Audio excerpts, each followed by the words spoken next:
Hello there guys, what is going on? Side Chelsea back here again for another edition of Let's Talk Chelsea. The January transfer window is nearly closed. It is crunch time for Chelsea. Will Chelsea sign a player before the deadline hits? That is going to be the big question. Will Chelsea panic and buy a player? That's of course another thing, and of course there's a lot of fans desperate for that to happen with Abraham's injury and the need for goals, Giroud's departure. We're going to get into all of that. Let's firstly talk about Dries Mertens, because he has been a long-term target for Chelsea. I even think when Sarri arrived, they would talk about him coming, as well as, of course, Jorginho came with Sarri. So Mertens felt like a very natural fit. And I think even before that, maybe a year before that, Mertens was linked with Chelsea. So he has been a player that's been on Chelsea's radar for a long time. The Telegraph's Matt Law reporting that Chelsea moved for Dries Mertens but face race against time to complete the deal. Mertens has only 6 months remaining on his Napoli contract, and Chelsea have inquired over whether or not they could sign him in the final days of this month's January transfer window. Now, there's been conflicting reports on this move. Alfredo Bajula said there's no chance, and then Simon Phillips, who I talk about a lot, who reports on all the Chelsea transfer news, from Di Marzio, who of course is a very well-known and trusted source on transfers, sort of said that Chelsea have been negotiating with Mertens and Napoli, trying to get a deal over the line. So the idea that there's no chance may not be true. But as whatever the case with transfers, there's a lot of smoke and mirrors, and you hear conflicting reports. So by the time you're watching this, the deal could be dead completely, or it could very much be alive. So that is the frustration for fans and someone who makes videos about transfers. It is so up and down, and it's hard to know who to trust at the moment, even when places like Sky are not as trustworthy as they used to be. On Mertens, he's a good player. He's a goal scorer. He is someone that, as I said, has been on the radar of Chelsea for a long time. I think, as I spoke about with Cavani, and we were talking about Higuain last year, and of course Chelsea, I think, want to make a loan move, but I think like Cavani, that's not going to happen. It's almost identical situation to Cavani. The contract's nearly up. Mertens wants to leave, or does want to leave, or doesn't want to leave. That's of course another thing that's up in the air. And a loan move seems very unlikely. They want the money, and will Chelsea pay that money because of the lack of time on that contract, because of the age of Mertens? I think if I'm going to flip this, and I'm going to talk about, of course, this player soon, is Giroud. And of course, Chelsea will hope that maybe Mertens could be like a Giroud. Giroud was a brilliant signing for Chelsea in the January transfer window a few years ago, and he turned out to be a great acquisition, a player who was a plan B, who scored major goals for Chelsea. And that would be the hope with a player like Mertens, that he is more of a Giroud rather than a Higuain. Why the deal's taken so long, why Chelsea and so many clubs in the window take so long to get deals done, he's a bugbear and frustration of fans. It really is. I think Mertens, personally, for me, I think would be a good move, because especially with Giroud leaving, I think we need 3 strikers. I really don't like the idea of having 2 strikers like Chelsea have had previously. And as we've seen previously, you get an injury to one of them, like we have to Tammy, and say Michy goes down as well, or you have that option off the bench. We don't.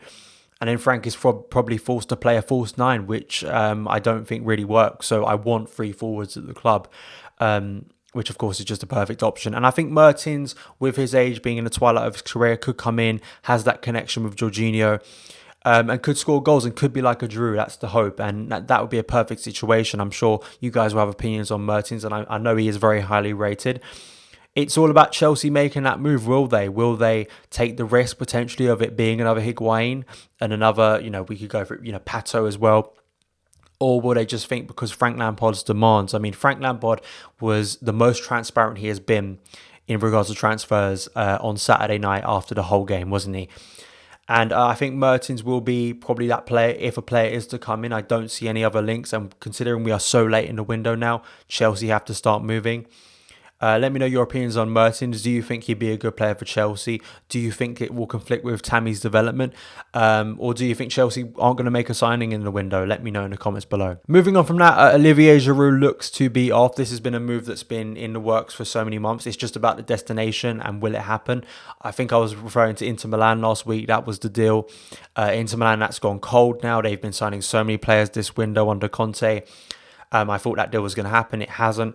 Now Lazio have been talked about, Tottenham have been talked about as well.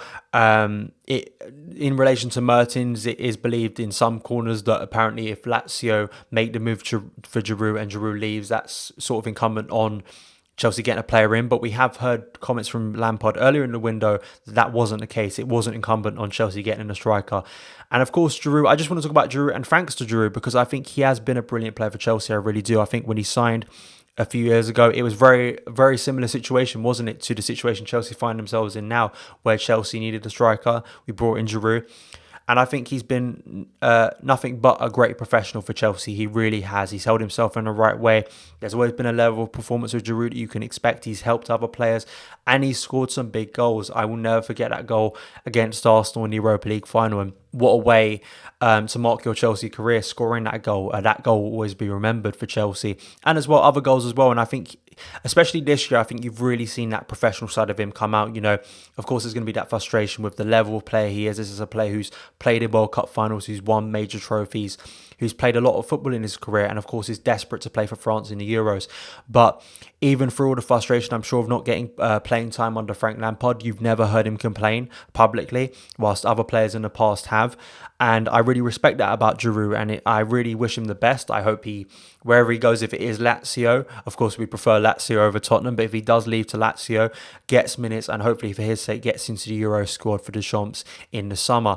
But I think he is a player that I think goes with no ill will at all. I think fans have understood the situation, and I think have been very understanding of Giroud, of course, wanting to leave, the quality of Olivier Giroud, what he can offer to teams.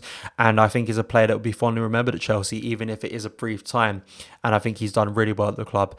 And I just wish him the best. So let me know your opinions on Giroud, his Chelsea career, in the comments below. And lastly, I want to move away from transfers and talk about Billy Gilmour and an article from Liam Toomey in The Athletic. This is about Gilmour's development from Rangers to Chelsea. And I think it's a good time. And obviously, you know, the article comes out at a good time because Gilmour featured and starred in that win at Hull. Being at the game, I think he was one of Chelsea's best players on the night, as Lampard stated, and Gilmour has regularly impressed me this season. You know, I think he's only had about 3 or 4 appearances this season, and I think each time, especially, you know, the Grimsby game, the Manchester United game, and the game against Hull on Saturday, I think all proved what a great player he could be for Chelsea in time. You know, he is that deep lying playmaker. He could be a successor to Jorginho. And someone asked me this on Twitter, and I think that it's good to me that Chelsea are looking to develop players like this, because they are a different type of player. I think you need the player with the way the game is going, with more possession-based football.